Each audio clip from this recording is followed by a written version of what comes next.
எல்லாருக்கும் வணக்கம். இன்னைக்கு நாம பார்க்க போற டப்பிங் படம் 2021 வெளிவந்த கோஸ்ட் மேன்ஷன். ஊருடைய எல்லையில இருக்கக்கூடிய அந்த மேன்ஷன். அந்த மேன்ஷனுக்கு அப்ராட்ல படிப்பை முடிச்சுட்டு ஒரு பையன் வரான். அவனோட ஃப்ரெண்ட் அந்த மேன்ஷன்ல தான் தங்கியிருக்கான் போல. அவங்க கூட சேர்ந்து ஸ்டே பண்றதுக்காக இவனும் அந்த மேன்ஷனுக்கு வரான். வந்தவன் இப்ப ரூம்குள்ள வரான். அவனுடைய ஃப்ரெண்டை மீட் பண்றான். ரெண்டு பேருமே கட்டி பிடிச்சி சந்தோஷமா பேசிக்கிறாங்க. அந்த மேன்ஷன்ல தங்கி இருக்கக்கூடிய அந்த பையன் எங்கேயும் வெளியெல்லாம் போக மாட்டான் போல. அந்த வீட்டுக்குள்ளேயே தான் அடைஞ்சு கிடக்குறான். அது மட்டும் இல்ல, அந்த வீட்டெல்லாம் சுத்தி பார்த்தா அதனோட சவுறு எல்லாமே பூசணம் பிடிச்ச மாதிரி இருக்கு. பேச்சுலர் ரூம்ங்கிறதுனால அந்த வீட்டை அவன் கிளீனே பண்ண மாட்டான் போல. அது மட்டும் இல்ல, அந்த பையனுடைய முகத்துல எல்லாம் கட்டி கட்டியா இருக்குது. அந்த ஃப்ரெண்டு காரணம் என்னடா அவன் மூஞ்சில எல்லாம் இப்படி இருக்குன்னு கேட்டா, அது ஒண்ணும் இல்ல மச்சான், ஏதோ அலர்ஜின்னு நினைக்கன்னு சொல்லிடுறான். அதெல்லாம் இருக்கட்டும், நீ பசியோட வந்திருப்ப, சரி சாப்பிடு அப்படின்ட்டு அவனுக்கு சாப்பாடு எல்லாம் எடுத்து வைப்பான் பாருங்க. அவன் வச்ச அத்தனை சாப்பாடும் பூசணம் பிடிச்சி கெட்டு போயிருக்குது. அந்த ஃப்ரெண்டுக்காரனுக்கு ஒண்ணுமே புரியல. என்னடா இவன் இப்படி கெட்டு போன சாப்பாட்டை வைக்கிறான் அப்படின்ட்டு அவனை பார்த்தா அந்த கெட்டு போன சாப்பாட்டையே அவன் பாட்டுக்கு எடுத்து சாப்பிட்டுட்டு இருக்கான். இவனுக்கு அதை பாக்குறப்ப கொஞ்சம் அருவருப்பா இருக்கு. இருந்தாலும் ஃப்ரெண்டுங்கிறனால எதுவும் சொல்ல முடியல. அன்னைக்கு நைட் ஆகுது, ரெண்டு பேருமே படுத்துட்டு இருக்காங்க. இப்ப அந்த அப்ராட்ல இருந்து வந்த பையன் அவனோட ஃப்ரெண்டு ரூம் ரொம்ப அருவருப்பா இருக்கிறதுனால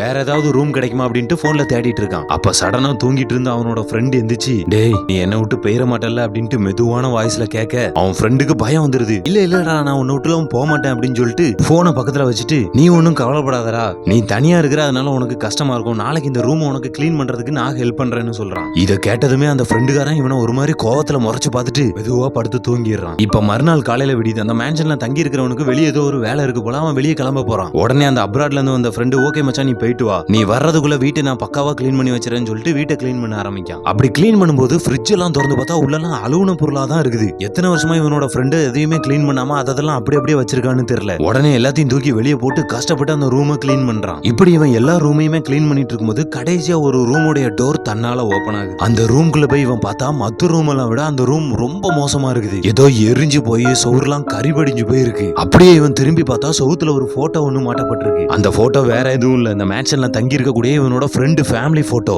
அந்த போட்டோவும் ஒரு மாதிரி எரிஞ்சு கருகருன்னு தான் இருக்குது. சரி ஓகே பரவாயில்ல அப்படின்ட்டு இவனும் அந்த ரூம் எல்லாம் கிளீன் பண்ண ஆரம்பிக்கான். இவன் கிளீன் பண்ணி முடிக்கவும் இவனோட ஃப்ரெண்டு திரும்பி ரூமுக்கு வந்துடுறான். வந்தவன் ரூம்லாம் கிளீனா இருக்குன்னு சந்தோஷப்படுவான்னு பார்த்தா, என்னடா என் ரூமை இப்படி பண்ணி வச்சிருக்க அப்படின்ட்டு கோவத்துல பேச ஆரம்பிக்கான். அப்ராட்ல இருந்து வந்த ஃப்ரெண்டுக்கு யான் எப்படி பேசுறான் அப்படின்ட்டு ஒண்ணுமே புரியல. சடனா அங்க தங்கி இருக்கிறவன் அவன் ஃப்ரெண்டு சட்டையை பிடிச்சி சவுத்துல நவுத்தி, ஏன்டா இப்படி பண்ண, என் அப்பா அம்மா இங்க இருந்து துரத்திட்டியா அப்படின்ட்டு சைக்கோ மாதிரி கத்த ஆரம்பிக்கான். இவனுக்கு ஒண்ணுமே புரியல. என்னடா வீட்டை கிளீன் பண்ணி கொடுத்துருக்கோம், இவன் மட்டும் தானே இருந்தான், இவன் அம்மா அப்பா எல்லாம் இங்க இல்லையே, அப்பையும் அவங்கள துரத்திட்டியான்னு கேட்கான். ஒருவேளை இவன் பைத்தியம் ஆயிட்டான் போல அப்படின்ட்டு இதுக்கு மேல இங்க இருக்க கூடாதா அப்படின்ட்டு அவனோட திங்ஸ் எல்லாம் வேகமா பேக் பண்றான். அப்படி பேக் பண்ணிட்டு கிளம்பலான்னு வெளியே வந்து பார்த்தா அந்த வீட்டு ஃப்ளோர்ல யாரோ ஒரு ரெண்டு பேரை எரிச்சு அவங்களோட சாம்பல் கிடக்குற மாதிரி தடம் தெரியுது. அது சாம்பல் தானா அப்படின்ட்டு பயந்துகிட்டே அதை போய் இவன் மெதுவா தொடவும் அந்த சாம்பலுக்குள்ள இருந்து பேய் மாதிரியான ஒரு உருவம் கிளம்பி மரண ஓலத்தோட அந்த வீட்டையே சூழுது. இப்ப இவன் கிளீன் பண்ணி வச்ச அந்த வீடு மறுபடியும் அந்த ஆரம்பத்துல எப்படி கருப்படைஞ்சு போய் பூஞ்சி அடைஞ்சு போய் மோசமா இருந்துச்சோ அதே மாதிரியே மாறிடுது. இவன் அப்படி பயந்துகிட்டே திரும்பி பார்த்தா அவனோட ஃப்ரெண்டு